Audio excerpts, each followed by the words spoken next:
What is your most humiliating intimate experience? Story 1. My first girlfriend and I had been dating for about 3 months. One night, after a huge meal of Quiznos, we were fooling around. All was going as planned until my stomach randomly decided to reject the sandwich. At first, she didn't quite realize what had happened, but she was curious why I had stopped. She looked at my face and just said 2 words. Did you? What had happened slowly dawned on her, and she ran into the bathroom screaming as I apologized over and over. I sat outside of her bedroom with my head in my hands. Her mom heard the screaming and seemed concerned, but thankfully, she didn't ask me about what had happened. Somehow, this did not cause a breakup, though that would have been nice since this girl turned out to be a complete lunatic. I don't eat Quiznos much anymore. I'm just hoping this dude didn't have the spicy Monterey or Chipotle turkey because, man, that would sting. Story 2. It was a classic catch story. I was young and frisky when I invited my boyfriend for his birthday because my parents were going to be out all night. We broke into the liquor cabinet and had a few drinks. Then we went upstairs to continue the fun. We were at it when I thought of this perfect birthday present. And just as he was about to hit home run, my mom and dad walked in. They yelled, I yelled, he yelled, and he still continued. I'll give him this. He did muster up the courage to apologize to my parents a few days later, when everyone settled down. It was awkward watching him apologize. He wanted to bust out laughing so badly. Story 3. Not me, but a friend. It was his last day of sixth form, and he and his buddies went out drinking, got hammered, smoked grass, yada yada. Anyhow, his girlfriend, who was the same age, was out as well. But she doesn't drink, so she was sober. The two of them went back to her house. The way he tells it, about 5 minutes in, he has the sudden realization that he's going to be sick, out of both ends. So he runs to the bathroom with his hands over his mouth in a poor attempt to stop it. He manages to sit in the toilet and do his thing. When he was done, he felt the urge to take a whiz, and as any guy will know, there's no telling what'll happen when you take a whiz with a semi. His girl walks into the bathroom in a dressing gown, disappointed at the interruption and the messy sight, and he just says, I am so sorry. Good thing his girlfriend is a saint. They had a big ol' laugh about it once his hangover had passed. They'd been together for a long time, so I guess that helps. He told me that the night ended with him in the fetal position, shuddering and passing gas. I don't know what he had to eat to make him pass gas so much. Story 4. My boyfriend and I were fooling around in bed one time. He was lying down and I was on my knees. After about 15 minutes, my legs were starting to fall asleep, but I continued. About a minute later, he started to say something, but it was muffled. I looked up to ask him what he said, and at that exact moment, something shot directly into my eye. I'm not sure if you know this, but that stuff burns. A lot. I grabbed my eye and tried to run to the bathroom to rinse it out, but my legs were both asleep from the knee down.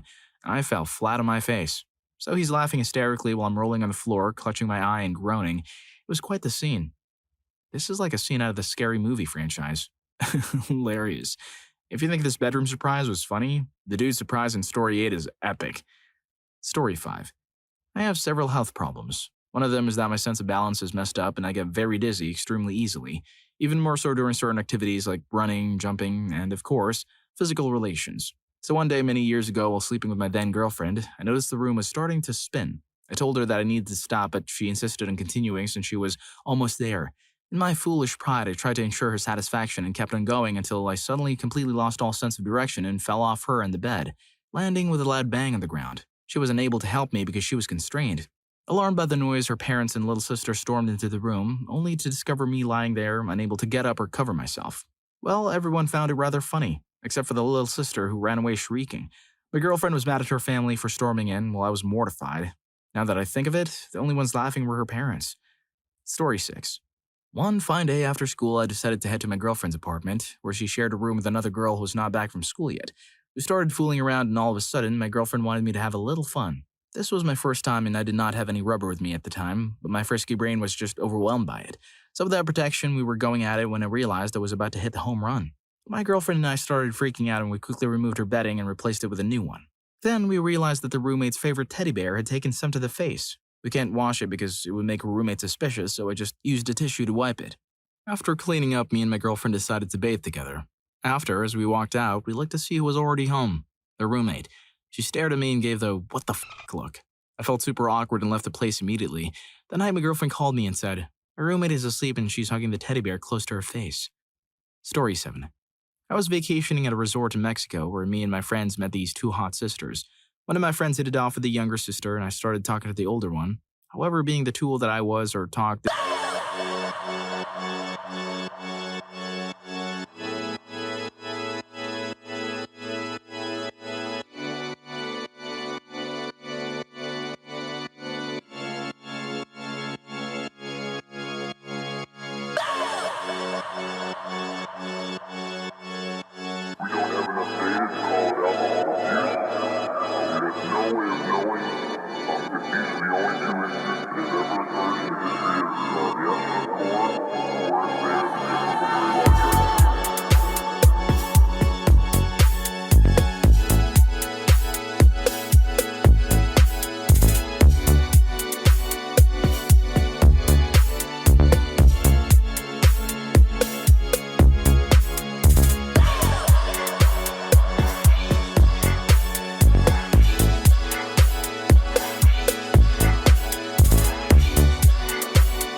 her. So later I started to smell the stench. I ignored it for a little, thinking maybe she just passed gas. The smell continued. She stopped me, then I realized she had pooped on the bed. The craziest part is that I had no idea I was giving it to her in the back door. That means at some point during our fun time, I slipped out and she said nothing. Story 11. This happened a few years ago. I was single, and on this night I found myself at a club. I was just sitting there enjoying the show when they started to announce a 4-for-1 special.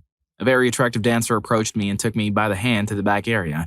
Usually there were a few minutes before the music started. Some dancers are very good at making small talk. Some are horrible and are merely waiting for the cue to start messing with you and get their cash. I was pretty surprised, but having been in a very long dry spell, I was intrigued. We agreed on $20 for the dance, plus a $40 tip. The music started and she started dancing while I looked over her shoulder at the bouncer, who kept looking at us. I was struggling to get excited, but I am as flat as can be. At this moment, I would be more excited to be told my grandma just passed. She then asked, "Are you castrated?" To which I replied, "Do you mean sir?" The music ended and nothing happened. I am left with a barrel of shame. On top of this, she depends on her tips. I remember that I only had 20 left, so she followed me to the ATM. I paid her and took my seat in front of the stage, but I could not bear that I would most likely be laughed at by the other dancers. I eventually started dating one of my very good friends. I was afraid to be intimate with her for fear of the same thing happening again. It did, a few times. I was very traumatized by that experience. I eventually became comfortable and we are now engaged. Story 12. Since I had just turned legal and hadn't lost my V card, my college buddies were delighted that it was finally going to happen with a friend of a friend. The evening of my late climb to manhood coincided with a party in my dorm room with about 10 people. My neighbor and friend JR offered us his room since mine was packed with people. He said he needed a moment to tidy up the room and went off to do that. I was very nervous. This was an epic event for me, and I had been drinking quite a bit all night to instill a little liquid courage. We went into the room and tried to get down to business, but I was a little intimidated and had a case of rubber hosing. No matter what she or I tried, I couldn't get it up. This, of course, led to a lot of apologizing on my part and finally a mutual decision to reconvene the next day for a second attempt. Little did I know that instead of tidying up his room for us, my creepy friend had used the time to set up a baby monitor and put the receiver in my room so everyone could hear my moment of glory as I shook off the shackles of my V card. It was rather humiliating for both of us upon returning to my room, as only JR gave us a little ribbing. I would have preferred everyone else mocking me instead of the silent pity that seemed to emanate from every guest in the room. I hope this dude succeeded in his second attempt. Story 13. I took a girl I just met on a walk through the woods. We paused to kiss. Things got hot and heavy, which leads to more. She spasms as she hits the home run and goes off the trail down a huge hill with nothing but thorny bushes, trees, and rocks to slow her descent. I felt terrible, but she thought it was rather funny and she's really into me, so there was a second date. She was bruised up rather badly. Her legs were cut, she had a black eye, and she was just a general mess. I took care of her and she played it off like it was all cool. A couple of her very large guy friends showed up while we were on the second day because they were concerned about her and followed her to the coffee shop to confront the new guy friend. As they came up to our table, I was unaware of who the guys were or what was about to happen. They start cussing me out in front of all these strangers and I have to explain the bruises in front of the packed coffee shop, which is now all focused on me. She comes to the rescue. She explains what had happened in the morning to the angry meatheads very explicitly, and there's a lot of laughter throughout the shop. The guys aren't sure what to do next, so I just shrug and smile. Story 14. So I met a girl online via a chat program. We hit it off, and eventually, I ended up going to see her. I live in Virginia, and she's in Illinois. The first night I got there, things were a little interesting, to say the least, as we had never actually met in person before. It was all cam chat, etc. At this point, I had some issues psychologically with wearing protection. When Jimmy went on, little me went down. So the first night, no fun was had. The second night was the same. I made up excuses and all that kind of good stuff. On the third night, we were out on the couch watching Lost, and things got heated a bit. I'm getting more into my comfort zone because I haven't had fun in probably over a year at this point, and I'm not one to get busy by myself, so it's been a while. I got into a rhythm and almost forgot that I was unprotected, but I did remember it just in time. Somehow, somewhere, something went right, and she had to go to the bathroom. I sat there for who knows how long, but it was my last night there. I told her I didn't want to have unprotected fun, and that was why I had stopped. I left later that night. 2 hours later, she calls me up. "For imperfection, did you make a mess all over my couch?" I had to admit to it. Humiliating. The good news is, though, that a month later I went back and she was on birth control. Story 15. When I was younger, I was with this cute little number and we made the most of any second we would be alone. We did pretty much anything we could think of at the time. We had been walked in on more times than I can remember. The one time that sticks out is when my younger brother walked in on us. In my room, I had a TV and cable hooked up, and now and then he would come in and hang out with us. It never bothered me. Later in life, I would find out he had a bit of a crush on her and would go out of his way to rain on my parade. This incident, I don't know if it was on purpose, but it was not a good scene. The girlfriend is on her side and I'm behind her when my brother bangs on the door and walks in. We stopped on a dime and just said we were having a nap. He said it was cool and came and sat right on the edge of the bed. Dude, I gotta watch the game. Flames are getting taken to school. For 2 hours, we just laid there, hardly moving, hoping that he would leave long enough so that we could separate ourselves. My ex was also getting worried as it was the end of her period and God knows what could have happened. The comfort level had dropped and being under the sheet, it was getting cold. We need pants. He got up to get to the can. We seized the moment and jumped up when he turned back into the room to get his Game Boy out of his bag. There we stood, half bare. My brother stares. After a split second, my girlfriend rips into him up and down. "Stop staring at me, you little..." We commence getting dressed and he just stands there, in shock. The door swings open. It's Mom. She starts going off about what all the screaming is about when she notices our state. She didn't say a word, grabbed my brother by the arm and said, "Dinner will be ready in 15 minutes. Clean up and be there. You too, girlfriend." We knew we were in trouble, but cleaned up and made the walk of shame upstairs, as we don't know just what is about to happen when we see him in the kitchen. Her dad. We were never allowed to see each other again. We did for a few months regardless, and my mom gave me the scolding of a lifetime, telling me about how I was going to ruin that nice girl's life and how I messed up my brother. Story 16. The most embarrassing thing for me was laughing at a partner. Let me explain. He looked at me with this weird grin. I interpreted it as joking and said, "I bet you've never seen something like this before," with that cheesy smile and this tone of voice that sounded like he was trying to make an overly dramatic, sultry voice. So I laughed. With less than a second, his dejected facial expression gave away the truth. I knew he was trying to be serious when he should have known that he was not particularly large. I thought that there was no way in hell that he was serious, but I was so wrong. This is one of the most embarrassing situations because I realized that I was most likely going to become the worst intimate experience in his life entirely due to misinterpretation. I hope you enjoyed the video, and if you made it this far, I'm sure you'll also enjoy. What was the most forbidden you've ever had? Story 5 was off the chain. See you in that video.